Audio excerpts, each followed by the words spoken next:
Hello friends, welcome back to the new tutorial of the Python. Today we are going to learn how to send the push notifications using Firebase cloud messaging. Those who haven't subscribed my channel yet, please do subscribe my channel, and if you like the video, please do like, share and comment on my video. Let's get started. So what do you mean by the push notifications?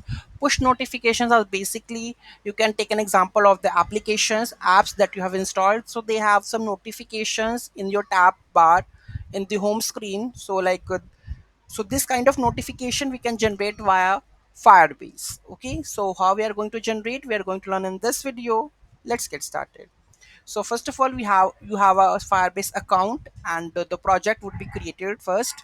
Okay, after this you need the project ID, you need the service account file.json. So when I click on it, you have to generate the new service account.json file, right? So it will take time to load, and now you can generate the new one.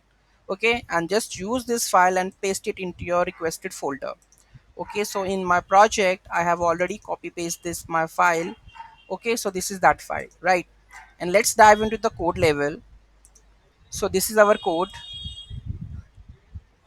Okay, so here we require the service account file, so I will just give the path of that one. Okay, so this is our file. Okay, and you have to import the request json google auth. If it is not installed, so make sure you have to install this.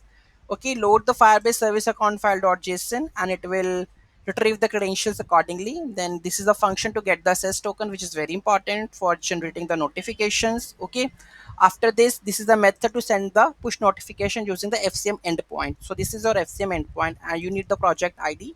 So let's go to the project ID in the journal and just copy paste this project ID and paste it over here. Okay, so just paste it. Done. Then construct the notification payload. So this is the notification payload, and device token should be the valid FCM to device token, right? And in the headers you have to pass the bearer ss token, right?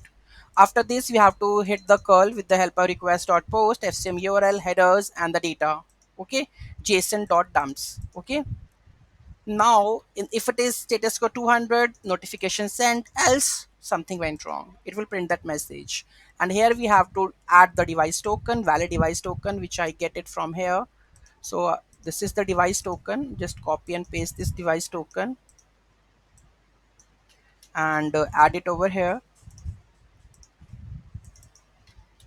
Okay, save this, just scroll it up, and let's hit this function. Go to the terminal, python 3 files.py, and let's hit enter. And details are being hidden. Show new notification. This is a test push notification. Okay, again I will try to run it. Now you will get it again.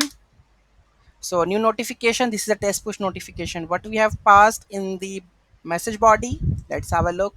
So here you can see that what we have sent, new notification, this is a test push notification. So this is coming out, okay, in the Chrome browser, right?